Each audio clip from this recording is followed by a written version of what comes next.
Habsburg Spain refers to the history of Spain over the 16th and 17th centuries, when Spain was ruled by the major branch of the Habsburg dynasty.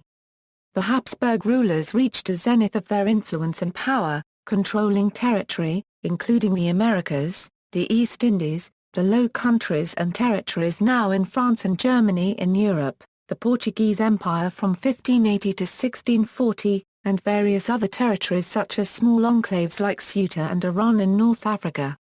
Altogether, Habsburg Spain was for well over a century, the world's greatest power. Consequently, this period of Spanish history has also been referred to as the Age of Expansion. Under the Habsburgs, Spain dominated Europe politically and militarily for much of the 16th and 17th centuries but experienced a gradual decline of influence in the second half of the 17th century under the later Habsburg kings. The Habsburg years were also a Spanish golden age of cultural efflorescence. Among the most outstanding figures of this period were Teresa of Avila, Pedro Caldera Cubden de la Barca, Miguel de Cervantes, El Greco, Domingo de Soto, Francisco Suárez, Diego Vila Zquez, and Francisco de Vitoria. Name and territorial composition: Spain, or the Spains in this period referred to the entire peninsula, politically a confederacy comprising several, nominally independent kingdoms in personal union: Aragon, Castile, Ceuta, Navarre and Portugal. In some cases, these individual kingdoms themselves were confederations, most notably, the Crown of Aragon. The marriage of Isabella I of Castile and Ferdinand II of Aragon in 1469 had united under one royal house two of the greatest of these kingdoms, Castile and Aragon, which led to their largely successful campaign against the Moors, peaking at the conquest of Granada in 1492.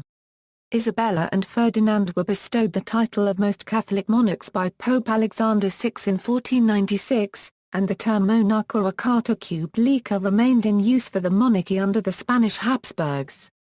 The Habsburg period is formative of the notion of Spain in the sense that was institutionalized in the 18th century. From the 17th century, during and after the end of the Iberian Union, the Habsburg Spanish monarchy was also known as Hispanic monarchy, and as Monarchy of Spain.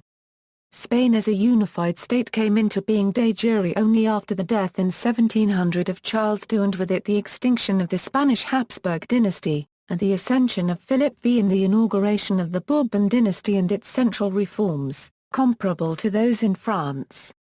Chronology. Beginnings of the empire. In 1504, Isabella I died, and although Ferdinand II tried to maintain his position over Castile in the wake of her death, the Castilian Cortes generals chose to crown Isabella's daughter Joanna as queen. Her husband Philip I was the Habsburg son of the Holy Roman Emperor Maximilian I and Mary of Burgundy. Shortly thereafter Joanna began to lapse into insanity, though how mentally ill she actually was the topic of some debate. In 1506, Philip I was declared jure uxoris king, but he died later that year under mysterious circumstances, possibly poisoned by his father-in-law, Ferdinand II. Since their oldest son Charles was only 6, the Cortes reluctantly allowed Joanna's father Ferdinand II to rule the country as the regent of Joanna and Charles. Spain was now in personal union under Ferdinand II of Aragon.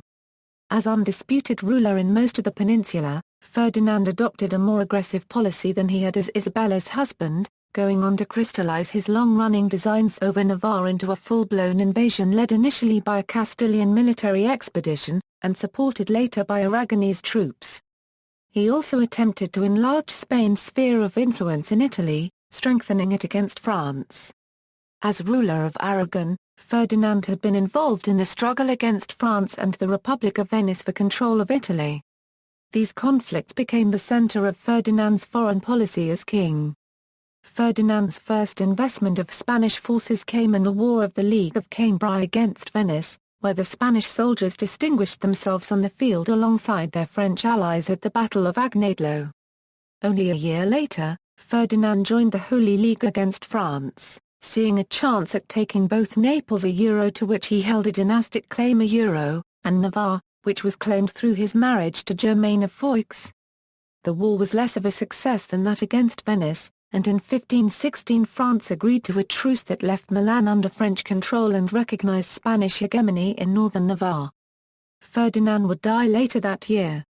Ferdinand's death led to the ascension of young Charles to the throne as Charles I of Castile and Aragon, effectively founding the monarchy of Spain. His Spanish inheritance included all the Spanish possessions in the New World and around the Mediterranean. Upon the death of his Habsburg father in 1506, Charles had inherited the Netherlands and Franche-Comté copyright, growing up in Flanders. In 1519, with the death of his paternal grandfather Maximilian I, Charles inherited the Habsburg territories in Germany, and was duly elected as Holy Roman Emperor that year. His mother Joanna remained titular Queen of Castile until her death 1555, but due to her mental health and worries of her being proposed as an alternative monarch by opposition, Charles kept her imprisoned. At that point, Emperor and King Charles was the most powerful man in Christendom. The accumulation of so much power by one man and one dynasty greatly concerned Francis I of France, who found himself surrounded by Habsburg territories. In 1521 Francis invaded the Spanish possessions in Italy and Navarre, which inaugurated a second round of Franco-Spanish conflict. The war was a disaster for France, which suffered defeats at Bicocca, Pavia, and Landriano before Francis relented and abandoned Milan to Spain once more. An emperor and a king. Charles's victory at the Battle of Pavia surprised many Italians and Germans and elicited concerns that Charles would endeavor to gain even greater power. Pope Clement VII switched sides and now joined forces with France and prominent Italian states against the Habsburg Emperor, in the War of the League of Cognac. In 1527, due to Charles' inability to pay them sufficiently, his armies in northern Italy mutinied and sacked Rome itself for loot, forcing Clement, and succeeding popes, to be considerably more prudent in their dealings with secular authorities. In 1533, Clement's refusal to annul Henry VIII of England's marriage to Catherine of Aragon was a direct consequence of his unwillingness to offend the emperor and perhaps have his capital sacked a second time. The Peace of Barcelona, signed between Charles and the Pope in 1529, established a more cordial relationship between the two leaders that effectively named Spain as the protector of the Catholic cause and recognized Charles as King of Lombardy in return for Spanish intervention in overthrowing the rebellious Florentine Republic. In 1543, Francis I, King of France, announced his unprecedented alliance with the Ottoman Sultan, Suleiman the Magnificent, by occupying the Spanish-controlled city of Nice in cooperation with Turkish forces. Henry VIII of England, who bore a greater grudge against France than he held against the emperor for standing in the way of his divorce, joined Charles in his invasion of France. Although the Spanish army was soundly defeated at the Battle of Ceresole, in Savoy Henry fared better, and France was forced to accept terms. The Austrians, led by Charles's younger brother Ferdinand, continued to fight the Ottomans in the east. With France defeated, Charles went to take care of an older problem, the Schmalkaldic League. The Protestant Reformation had begun in Germany in 1517. Charles, through his position as Holy Roman Emperor, his important holdings along Germany's frontiers, and his close relationship with his Habsburg relatives in Austria, had a vested interest in maintaining the stability of the Holy Roman Empire. The German Peasants' War broke out in Germany in 1524 and ravaged the country until it was brutally put down in 1526. Charles, even as far away from Germany as he was committed to keeping order. After the Peasants' War, the Protestants organized themselves into a defensive league to protect themselves from Emperor Charles. Under the protection of the Schmalkaldic League, the Protestant states committed a number of outrages in the eyes of the Catholic Church, the confiscation of some ecclesiastical territories, among other things, and defied the authority of the emperor. Perhaps more important to the strategy of the Spanish king, the League had allied itself with the French, and efforts in Germany to undermine the League had been rebuffed.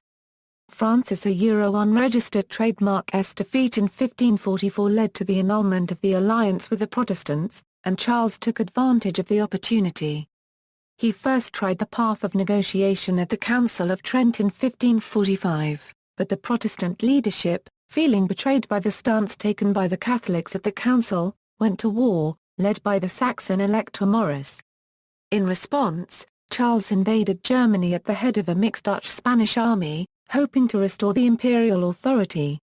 The emperor personally inflicted a decisive defeat on the Protestants at the historic Battle of Mar 1/4 Hlberg in 1547. In 1555, Charles signed the Peace of Augsburg with the Protestant states and restored stability in Germany on his principle of cuius regio, eius religio, a position unpopular with the Spanish and Italian clergy. Charles's involvement in Germany would establish a role for Spain as protector of the Catholic Habsburg cause in the Holy Roman Empire. The precedent would lead, 7 decades later, to involvement in the war that decisively ended Spain's status as Europe's leading power. In 1526, Charles married Infanta Isabella, the sister of John III of Portugal. In 1556 he abdicated from his positions, giving his Spanish Empire to his only surviving son, Philip II of Spain, and the Holy Roman Empire to his brother, Ferdinand. Charles retired to the monastery of Yuste, where he is thought to have had a nervous breakdown, and died in 1558. Saint Quentin de Lepanto, Spain was not yet at peace, as the aggressive Henry II of France came to the throne in 1547 and immediately renewed the conflict with Spain. Charles' successor, Philip II, aggressively conducted the war against France, crashing a French army at the Battle of Saint Quentin in Picardy in 1557 and defeating Henry again at the Battle of Gravelines the following year. The Peace of Cateau-Cambrai copyright Cis, signed in 1559, permanently recognized Spanish claims in Italy. In the celebrations that followed the treaty, Henry was killed by a stray splinter from a lance. France was stricken for the next 30 years by civil war and unrest and was unable to effectively compete with Spain and the Habsburgs in the European power struggle. Freed from any serious French opposition, Spain saw the apogee of its might and territorial reach in the period 1559–1643. Charles and his successors, while they may have been most comfortable with and fond of Spain, regarded it as just another part of their empire, rather than nurturing and developing it, as France, England, and the Netherlands might have in their countries.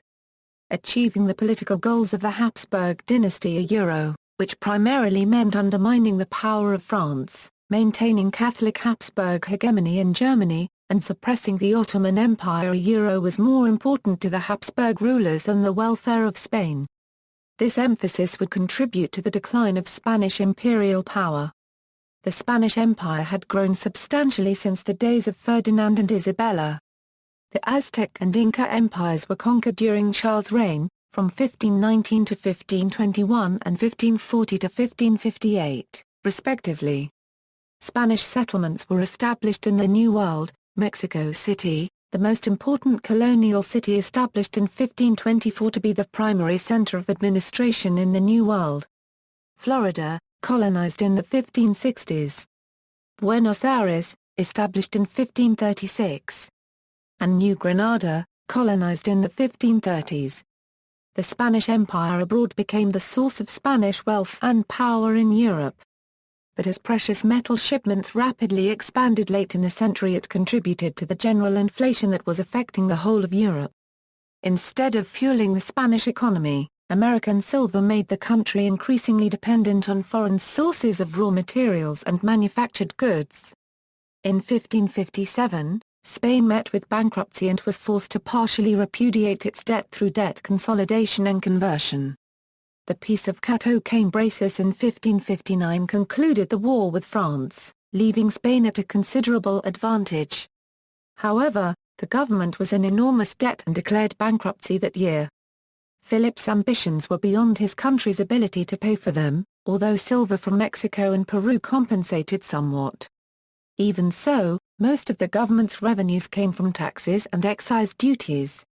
The Ottoman Empire had long menaced the fringes of the Habsburg dominions in Austria and northwest Africa, and in response Ferdinand and Isabella had sent expeditions to North Africa, capturing Melilla in 1497 and Oran in 1509.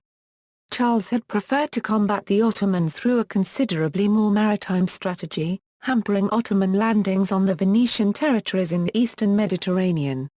Only in response to raids on the eastern coast of Spain did Charles personally lead attacks against holdings in North Africa. In 1560, the Ottomans inflicted a serious defeat on the Spanish navy off the coast of Tunisia, but in 1565, the Ottoman landing on the strategically vital island of Malta, defended by the Knights of St. John, was defeated. The death of Suleiman the Magnificent the following year and his succession by the less capable Selim the Sot emboldened Philip, who resolved to carry the war to the Ottoman homelands. In 1571, a mixed naval expedition of Spanish, Venetian, and Papal ships led by Charles' illegitimate son Don John of Austria annihilated the Ottoman fleet at the Battle of Lepanto, in the largest naval battle fought in European waters since Actium in 31 BC. The victory curbed the Ottoman naval threat against European territory, particularly in the western Mediterranean, and the loss of experienced sailors was to be a major handicap in facing Christian fleets.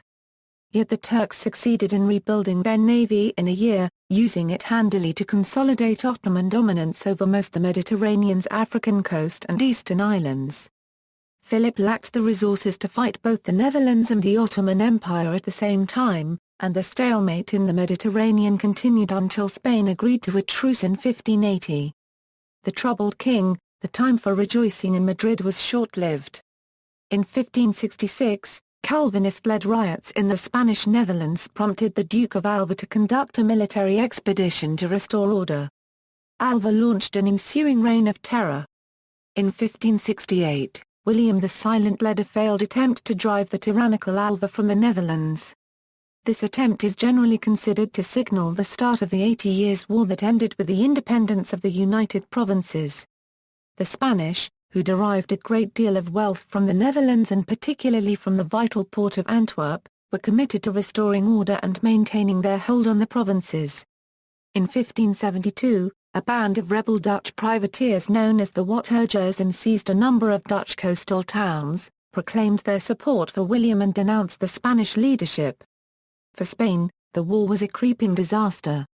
In 1574, the Spanish army under Luis de Requesa copyright NS was repulsed from the siege of Leiden after the Dutch destroyed the dikes that held back the North Sea from the low-lying provinces. In 1576, faced with the costs of his 80,000-man army of occupation in the Netherlands and the massive fleet that had won at Lepanto, Philip was forced to accept bankruptcy. The army in the Netherlands mutinied not long after, seizing Antwerp and looting the southern Netherlands, prompting several cities in the previously peaceful southern provinces to join the rebellion. The Spanish chose the route of negotiation, and pacified most of the southern provinces again with the Union of Arras in 1579. The Arras Agreement required all Spanish troops to leave these lands. Meanwhile, Philip had his eye on uniting the entire Iberian Peninsula under his rule, a traditional objective of Spanish monarchs. The opportunity came in 1578 when the Portuguese King Sebastian launched an ill-conceived crusade against Morocco. The expedition ended in disaster and Sebastian's disappearance at the Battle of the Three Kings. His aged uncle Henry ruled until he died in 1580. Although Philip had long prepared for the takeover of Portugal, he still found it necessary to launch a military occupation led by the Duke of Alva. Philip took the title of King of Portugal, but otherwise the country remained autonomous, retaining its own laws, currency, and institutions. However, Portugal surrendered all independence in foreign policy, and relations between the two countries were never warm. France formed the cornerstone of Spanish foreign policy, because its strength was potentially very great, and its hostility to Spain was total. But for 30 years after Cateau Cambresis, it was engulfed in civil wars. Philip sat back and watched the fighting go on while giving aid to the Catholic League, although occasionally also helping the Protestant side if he saw that he could gain an advantage from it. After 1590, the Spanish intervened directly in France, winning battles, but failing to prevent Henry of Navarre from becoming king as Henry IV. To Spain's dismay, Pope Clement VIII accepted Henry back into the Catholic Church. To keep the Netherlands under control required an extensive occupation force, and Spain was still financially strapped since the 1576 bankruptcy. In 1584, William the Silent was assassinated by a half-deranged Catholic, and the death of the popular Dutch resistance leader was expected to bring an end to the war. It did not. In 1586, Queen Elizabeth I of England supported the Protestant cause in the Netherlands and France, and Sir Francis Drake launched attacks against Spanish merchants in the Caribbean and the Pacific Ocean, along with a particularly aggressive attack on the port of Cadiz. France and England also supported the Portuguese pretender, Antonio of Cruto. In 1588, hoping to put a stop to Elizabeth's meddling, Philip sent the Spanish Armada to attack England. Numbering 130 ships and 30,000 men, it was led by the amiable, but incompetent Duke of Medina Sidonia. The Armada's goal was to ferry Spanish troops from the Netherlands to invade England, in spite of the fact that Spain had no deep-water ports in the North Sea. After 3 days of fighting with the English fleet, the Armada withdrew and was forced to make a terrible journey around the coast of Scotland and Ireland, many ships being wrecked by storms. Only half of the fleet returned home alive. The following year, however, an English expedition to Portugal was completely defeated. Spain had invested itself in the religious warfare in France after Henry II's death. In 1589, Henry III, the last of the Valois lineage, died at the walls of Paris. His successor, Henry IV of France, the first Bourbon king of France, was a man of great ability, winning key victories against the Catholic League at Arques and Ivry. Committed to stopping Henry from becoming King of France, the Spanish divided their army in the Netherlands and invaded France in 1590. God is Spanish. Faced with wars against England, France, and the Netherlands, each led by a capable leader, an already bankrupted Spain was outmatched. Neither the New World silver or steadily increasing taxes were enough to cover the expenses of these wars, and the government went bankrupt again in 1596. To bring finance into order, the military campaigns were reduced and the overstretched forces went into a largely defensive mode.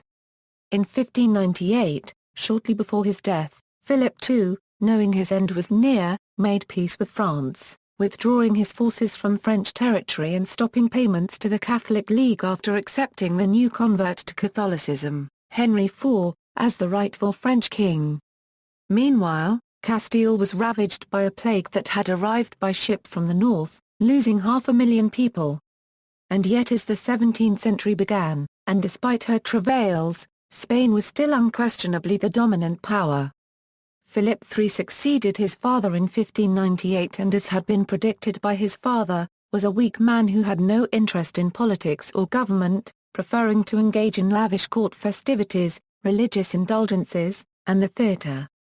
He needed someone to do all his work for him, and he settled on the Duke of Lerma, an individual who was amiable but inept and, due to Philip III's failure to carefully oversee matters of state, in the end corrupt. The combination of Philip III and Lerma would have very unfortunate consequences down the road. Under the guidance of Lerma, Philip III's government resorted to a tactic that had been resolutely resisted by Philip II, paying for the budget deficits by the mass minting of increasingly worthless vallons, causing runaway inflation.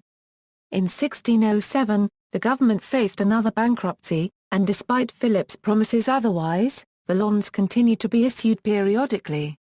Peace with England and France implied that Spain could focus her energies on restoring her rule to the Dutch provinces. The Dutch, led by Maurice of Nassau, the son of William the Silent and perhaps the greatest strategist of his time, had succeeded in taking a number of border cities since 1590, including the fortress of Breda. Following the peace with England, the new Spanish commander Ambrosio Spinola pressed hard against the Dutch. Spinola, a general of abilities to match Maurice, was prevented from conquering the Netherlands only by Spain's renewed bankruptcy in 1607. Fortunately, Spanish forces had regained enough of the military initiative to convince a politically divided United Provinces to sign a truce in 1609. Spain made a fair recovery during the truce, ordering her finances and doing much to restore her prestige and stability in the run-up to the last truly great war in which she would play as the leading power. In the Netherlands, the rule of Philip II's daughter, Isabella Clara Eugenia, and her husband, Archduke Albert, restored stability to the southern Netherlands and pacified anti-Spanish sentiments in the area. But Philip III and Lerma lacked the ability to make any meaningful change in the country's foreign policy. They clung to the absurd idea of placing the Infanta Isabella on the English throne after Queen Elizabeth's death and sent a limited expeditionary force to Ireland to aid the Spanish-supplied rebels. The English defeated it easily, but the long war of attrition there had drained England of money, men, and morale. Elizabeth's successor, James I, wanted a fresh start to his reign. The war that had been going on between the two countries since 1585 finally ended.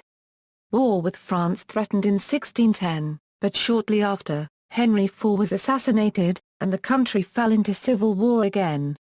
Up until 1630, Spain was at peace and continued its dominant position in Europe, but this was partly because its enemies were disorganized and divided.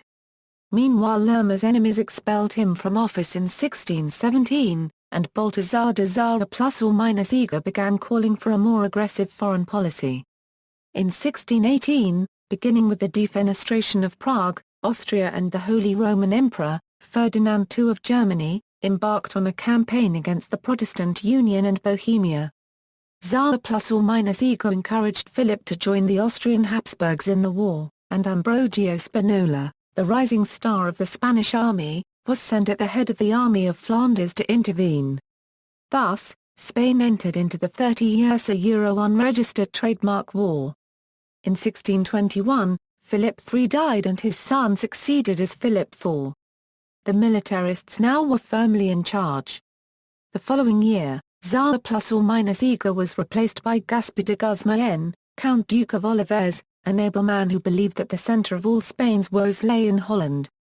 After certain initial setbacks, the Bohemians were defeated at White Mountain in 1621, and again at Statelin in 1623.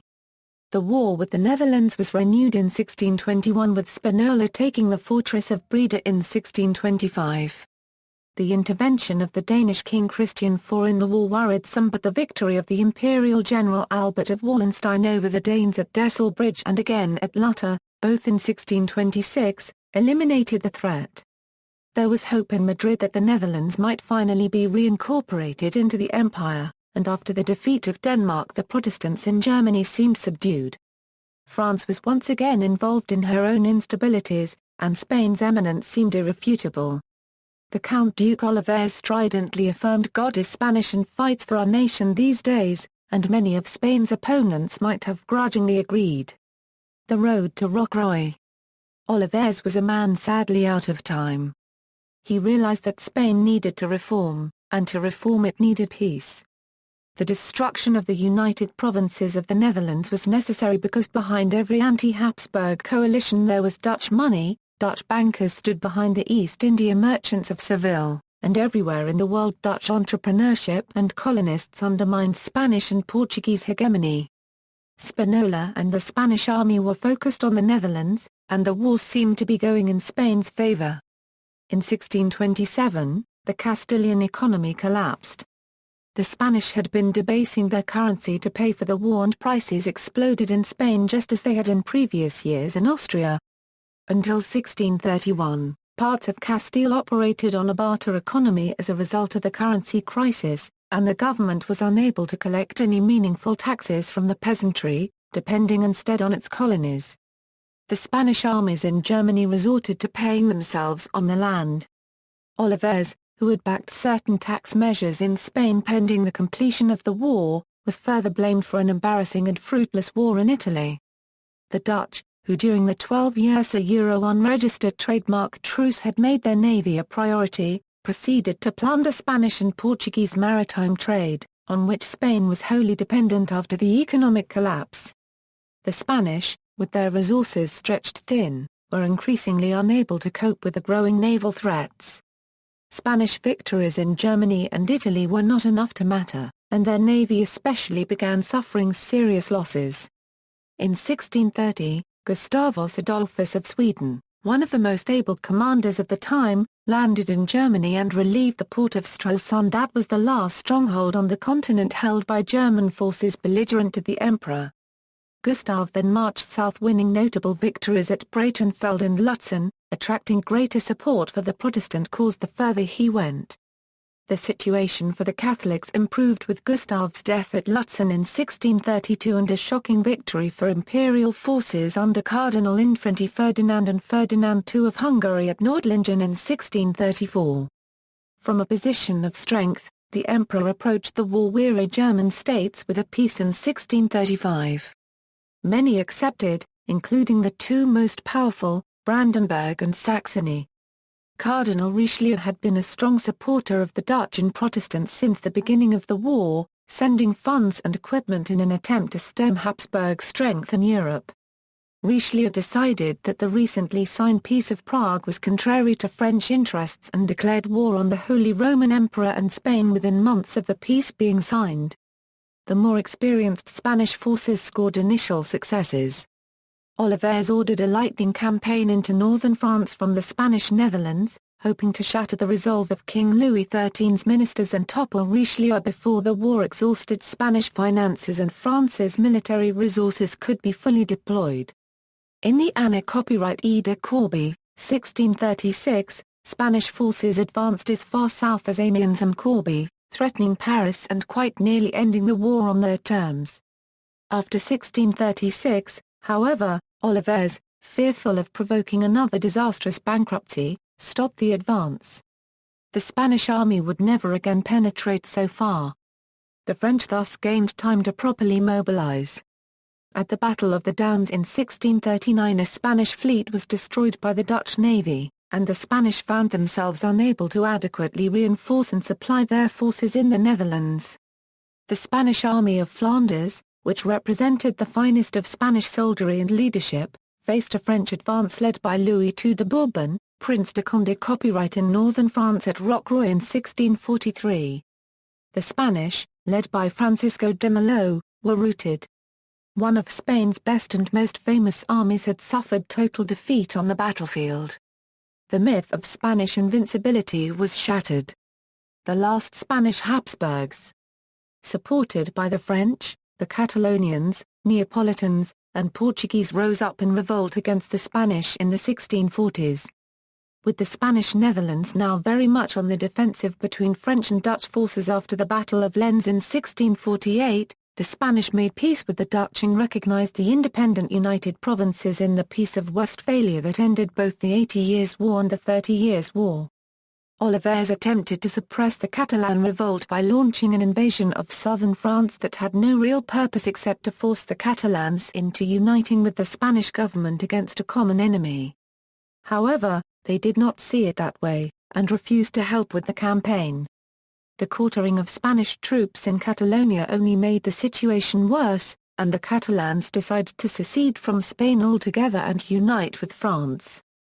French troops soon arrived in Catalonia, but when a renewed civil war broke out at home, their domestically distracted forces were driven out in 1652 by Catalan and Spanish Habsburg forces. French rule had proved even more high-handed than that of the Spanish Habsburgs, and the Catalans were relieved to have them back, so long as they respected their traditional rights and autonomy. The Spanish Habsburgs might have quit while they were ahead, but they missed a chance for a very favorable peace in 1656. Instead, with the recovery of most of Catalonia and the earlier successes in Italy, and with France's temporary distraction by the Fronde, only emboldened them to keep fighting in an attempt to regain the remaining lost territories, despite the obvious exhaustion of both sides. England now entered the war and occupied Jamaica. The long, desultory and weary struggle effectively ended at the Battle of the Dunes, where the French army under Vicomte de Turenne defeated the remnants of the Spanish army of the Netherlands. Spain agreed to the Peace of the Pyrenees in 1659 that ceded to France Artois, Roussillon, and portions of Lorraine. Meanwhile, the Portuguese took advantage of the Catalan revolt to declare their own independence in 1640. The 60 years of union between Portugal and Spain were not happy. The Portuguese fluent Philip II visited the country twice, but Philip III and Philip IV never bothered to. The Portuguese nobility had profited from the union for a while, but the lower classes and clergy always hated the Spanish. The Spanish, hard-pressed elsewhere, were blamed for inadequately protecting Portugal's overseas colonies from the Dutch, and in a time of economic downturn, the Spanish colonies did not enjoy having to trade and compete with their Portuguese counterparts. Moreover, Portugal's autonomous status as an equal in the Union went into decline after Philip II and was treated increasingly in the great councils of state as a mere province. After Portugal declared independence and chose the Duke of Braganza as King John IV, Spain was distracted with a revolt in Andalusia and thus was helpless to do anything about it. The Portuguese revolt was partially what led Spain to conclude peace with France in 1659. But the government had gone bankrupt again in 1647 and 1653, and the nobility wouldn't give an inch on financial and tax reforms. Portuguese victories in 1663 at Ameixal and in 1665 at Vila Viaduct Section Nosa secured their independence, and in 1668 Spain recognized Portugal's sovereignty. This last war was again paid for by the mass production of worthless coins. Philip IV, who had seen over the course of his life the devastation of Spain's empire, sank slowly into depression after he had to dismiss his favorite courtier, Olivares, in 1643. In 1646, his eldest son and heir Don Baltasar Carlos died at the age of 16. Philip became increasingly mystical near the end of his life and died in 1665, hoping his last surviving son might somehow be more fortunate. That son, Charles, was seriously deformed and mentally disabled due to continuous Habsburg intermarriage, and was manipulated by various political factions throughout his life. For a short time under Don Juan José Copyright de Austria as Valido, the nobility came to dominate Spain once again. Most were incompetent and self-serving, but there were a few good men such as the Count of Oropesa, who managed to stabilize the currency. Others tried to weaken the power of the Inquisition and encourage economic development. Even so, Spain's economy crumbled and its population decreased by nearly 2 million people during the 17th century. This was partially due to plague outbreaks, and partially due to the huge casualties caused by almost continuous warfare. Finally, the lives of the overburdened peasants were so miserable that they were unwilling to have children. The period 1677 to 1686 was the lowest point, with famine, plague, natural disasters, and economic chaos. Emigration to the New World increased. France was now strong and united under Louis XIV, and after the Treaty of the Pyrenees took Spain's place as the dominant power in Europe. 3 wars were fought during this period: the War of Devolution, the Franco-Dutch War, and the War of the Grand Alliance. Although Spain's territorial losses were relatively few, it had demonstrated its weakness, and Louis XIV had plans for when Charles II's death came, as it was clear that he would produce no children and the Habsburg line in Spain would die with him. The end came with Charles passing at the age of 39 on November 1, 1700. Religion and the Spanish Inquisition. The Spanish Inquisition was formally launched during the reign of the Catholic monarchs, continued by their Habsburg successors, and only ended in the 19th century.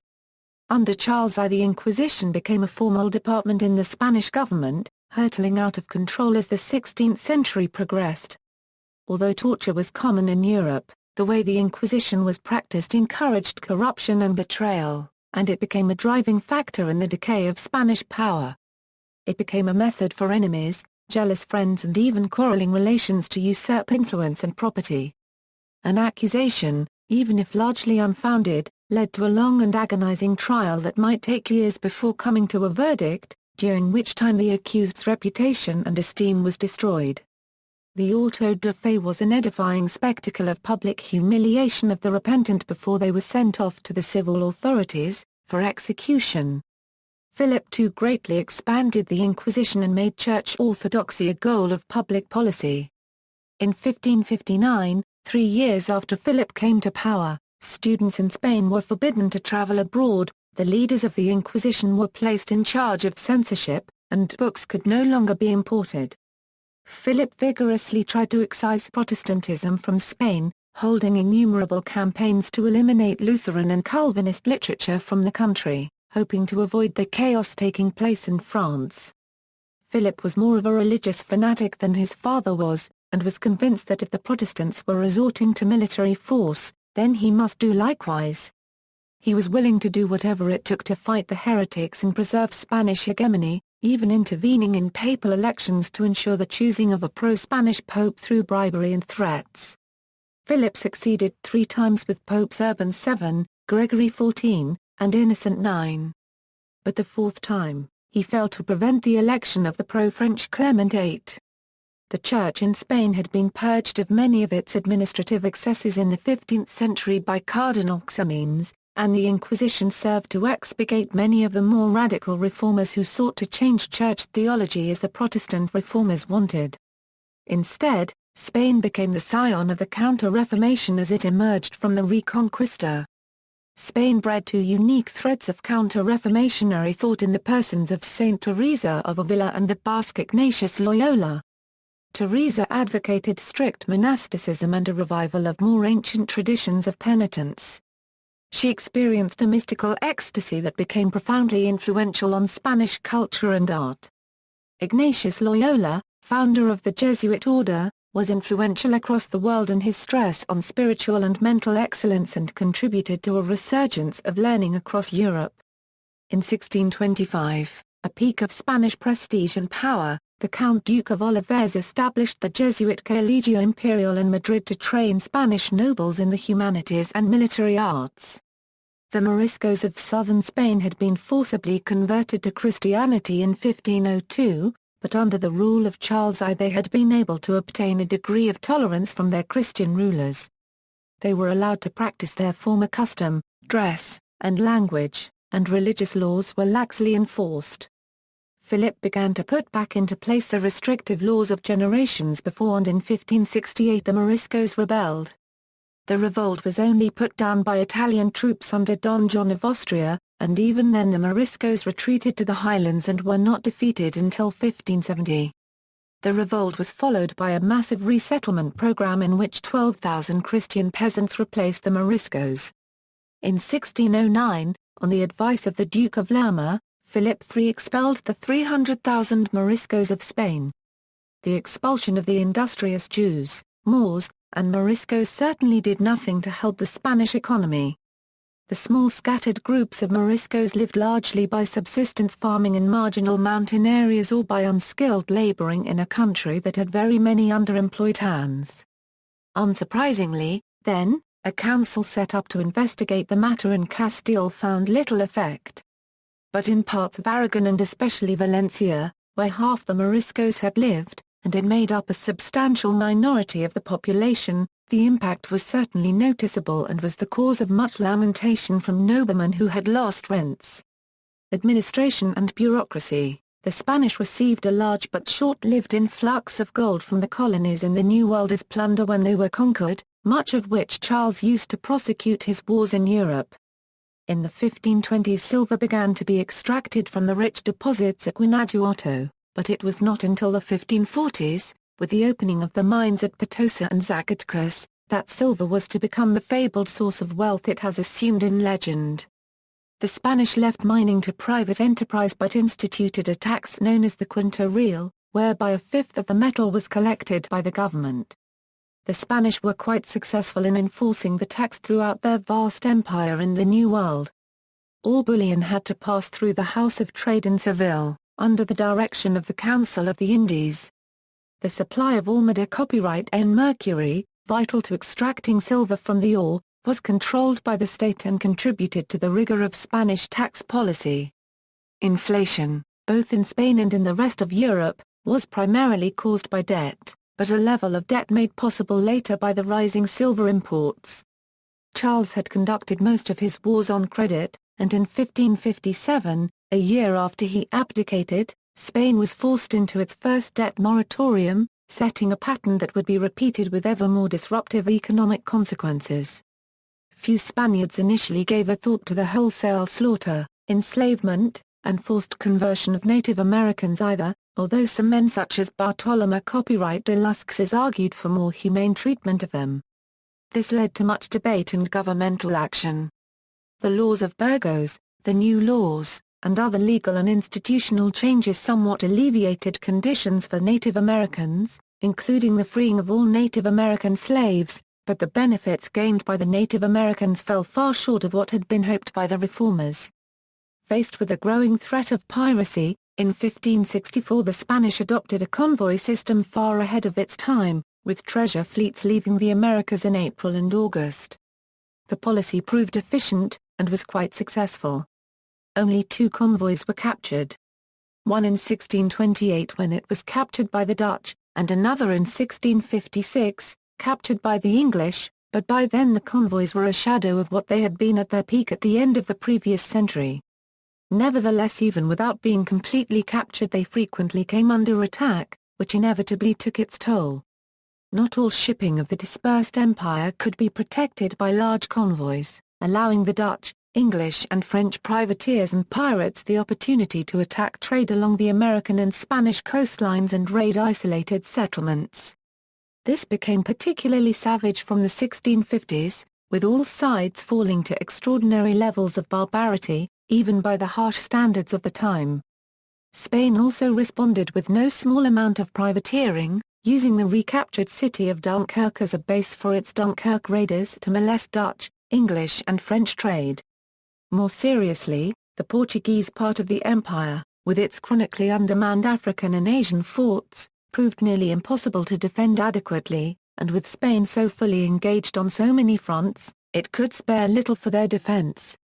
Spain also had to deal with Ottoman-backed Barbary piracy in the Mediterranean, a vastly greater menace than Caribbean piracy, as well as Oriental and Dutch piracy in the waters around the Philippines. The growth of Spain's empire in the New World was accomplished from Seville, without the close direction of the leadership in Madrid. Charles I and Philip II were primarily concerned with their duties in Europe, and thus control of the Americas was handled by viceroys and colonial administrators who operated with virtual autonomy. The Habsburg kings regarded their colonies as feudal associations rather than integral parts of Spain. No Spanish king could, or did, visit the colonies either. The Habsburgs, whose family had traditionally ruled over diverse, non-contiguous domains and had been forced to devolve autonomy to local administrators, replicated those feudal policies in Spain, particularly in the Basque Country and Aragon. This meant that taxes, infrastructure improvement, and internal trade policy were defined independently by each region, leading to many internal customs barriers and tolls, and conflicting policies even within the Habsburg domains. Charles I and Philip II had been able to master the various courts through their impressive political energy, but the much weaker Philip III and IV allowed it to decay, and Charles II was incapable of controlling anything at all. The development of Spain itself was hampered by the fact that Charles I and Philip II spent most of their time abroad. For most of the 16th century, Spain was administrated from Brussels and Antwerp, and it was only during the Dutch revolt that Philip returned to Spain, where he spent most of his time in the seclusion of the monastic palace of El Escorial. The patchy empire, held together by a determined king keeping the bloated bureaucracy together, unraveled when a weak ruler came to the throne. Philip II distrusted the nobility and discouraged any independent initiative among them. While writers of the time offered novel solutions to Spain's problems such as using irrigation in agriculture and encouragement of economic activity, the nobility never really produced anyone that could bring about serious reforms.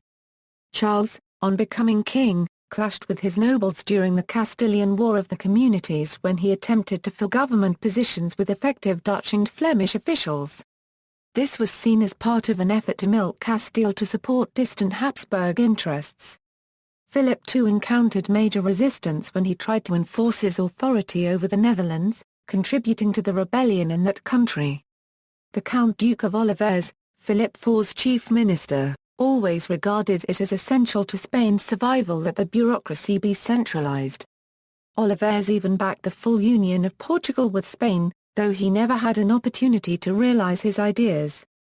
Without the firm hand and diligence of Charles I and Philip II, the bureaucracy became increasingly bloated and corrupt that, by Olivares's dismissal in 1643, its deterioration had rendered it largely ineffective. Economy. Like most of Europe, Spain had suffered from famine and plague during the 14th and 15th centuries. By 1500, Europe was beginning to emerge from these demographic disasters, and populations began to explode. Seville, which was home to 60,000 people in 1500, burgeoned to 150,000 by the end of the century. There was a substantial movement to the cities of Spain to capitalize on new opportunities as shipbuilders and merchants to service Spain's impressive and growing empire. The 16th century was a time of development in Spain as both agriculture and trade burgeoned. Throughout the harsh interior of Castile, grain and wool production grew. The former fed an expansion of the population. The latter fed both local textile manufacturing and a lucrative trade with the Netherlands.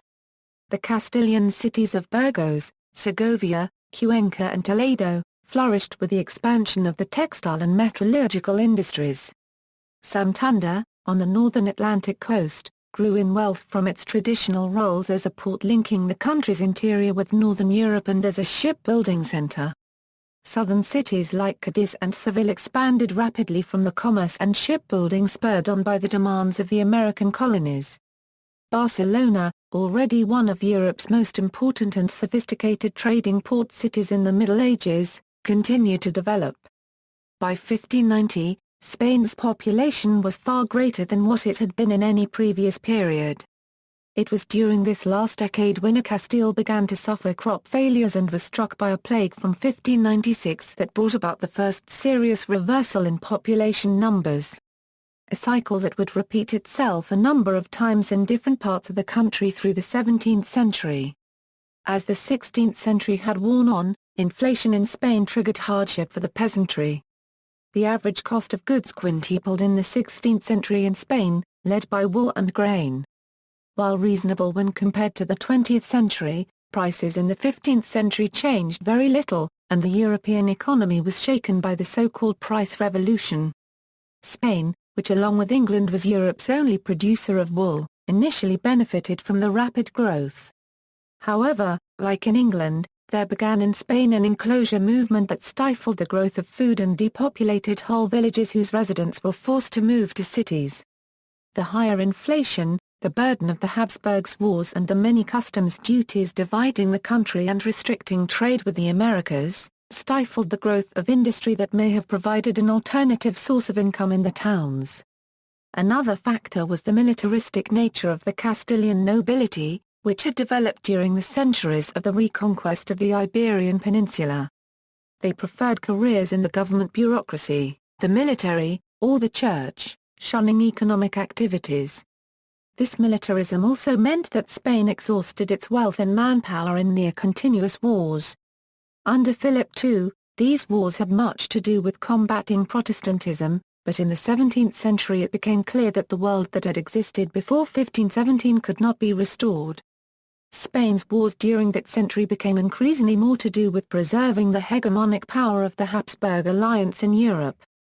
Although it should be noted that the Habsburg alliance was successful in buttressing the Catholic Church against the rise of Protestantism. Sheep farming was practiced extensively in Castile, and grew rapidly with rising wool prices with the backing of the king. Merino sheep were annually moved from the mountains of the north to the warmer south every winter, ignoring state-mandated trails that were intended to prevent the sheep from trampling the farmland. Complaints lodged against the Shepherds Guild, the Mester, were ignored by Philip II, who received a great deal of revenue from wool. Eventually, overtaxed Castile became barren, and Spain, particularly Castile, became dependent on large imports of grain to make up the crop shortfalls, that, given the cost of transportation and the risk of piracy, made staples far more expensive in Spain than elsewhere. As a result, Spain's population, and especially Castile's, never dense on the generally very dry, rocky, mountainous peninsula, grew much more slowly than France's. By Louis XIV's time, France had a population greater than that of Spain and England combined. Credit emerged as a widespread tool of Spanish business in the 17th century.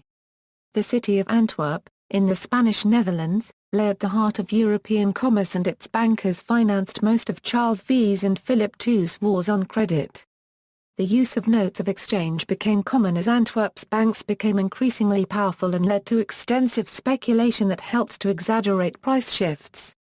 Although these trends laid the foundation for the development of capitalism in Spain and Europe as a whole, the total lack of regulation and pervasive corruption meant that small landowners often lost everything with a single stroke of misfortune.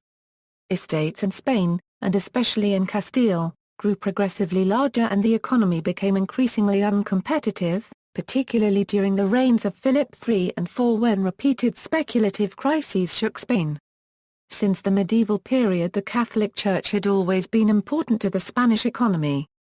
This importance increased greatly in the reigns of Philip III and IV, who had bouts of intense personal piety and church philanthropy, donating large areas of the country to the church.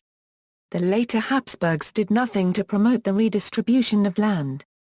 By the end of Charles II's reign, most of Castile was in the hands of a select few landowners, the largest of which by far was the church.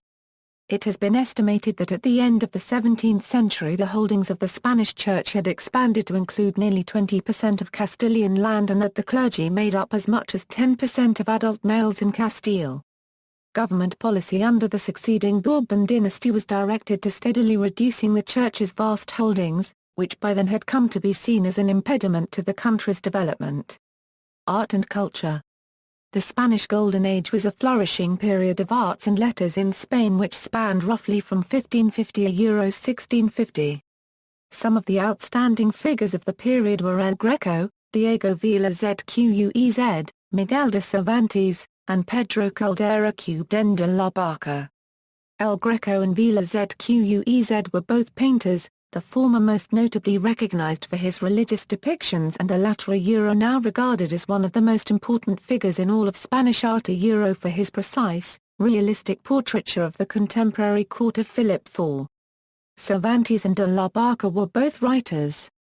Don Quixote de la Mancha, by Cervantes, is one of the most famous works of the period and probably the best-known piece of Spanish literature of all time. It is a parody of the romantic, chivalric aspects of knighthood and a criticism of contemporary social structures and societal norms. Joana Ina Copyrightes de la Cruz, the last great writer of this golden age, died in New Spain in 1695. This period also saw flourishing in intellectual activity, now known as the School of Salamanca, producing thinkers that were studied throughout Europe. See also, House of Habsburg, History of Spain, Spanish Empire, Global Empire, Habsburg Monarchy, Ottoman Habsburg Wars, Great Plague of Seville, Notes. References, Armstrong, Edward. The Emperor Charles v. New York, The Macmillan Company, Black, Jeremy. The Cambridge Illustrated Atlas of Warfare, Renaissance to Revolution. Cambridge, Cambridge University Press. ISBN 0-521-47033-1, Braudel, Fernand. The Mediterranean and the Mediterranean World in the Age of Philip II, trans. Sayar Centen Reynolds. New York, Harper & Row. ISBN 0-06-090566-2, Brown, J. and Elliott, J. H. A Palace for a King. The Buen Retiro and the Court of Philip IV. New Haven, Yale University Press, Brown, Jonathan. Painting in Spain, 1500 to 1700. New Haven, Yale University Press. ISBN 0-300-06472-1, Dominguez Ortiz, Antonio. The Golden Age of Spain, 1516 to 1659. Oxford, Oxford University Press. ISBN 0-297-00405-0, Edwards, John. The Spain of the Catholic Monarchs, 1474–1520. New York, Blackwell. ISBN 0-631-16165-1, Harmon, Alec. Late Renaissance and Baroque Music. New York, Skocken Books. Carman, Henry. Philip of Spain. New Haven and London, Yale University Press. ISBN 0-300-07800-5, Carman, Henry. Empire, How Spain Became a World Power, 1492–1763. New York, HarperCollins. ISBN 0-06-093264-3, Carmen, Henry. Spain 1469 Euro 1714. A Society of Conflict London and New York, Pearson Longman. ISBN 0-582-78464-6, Parker, Jeffrey. The 30 Years' War. New York, Routledge. ISBN 0-415-12883-8, Parker, Jeffrey. The Army of Flanders and the Spanish Road, 1567 Euro 1659. The Logistics of Spanish Victory and Defeat in the Low Countries Wars, Cambridge, Cambridge University Press. ISBN 0-521-08462-8, Parker, Jeffrey. The Dutch Revolt. Cambridge, Cambridge University Press. ISBN 0-8014-1136-X, Parker, Jeffrey. Philip II. Boston, Little, Brown. ISBN 0-316-69080-5, Parker, Jeffrey. The General Crisis of the 17th Century.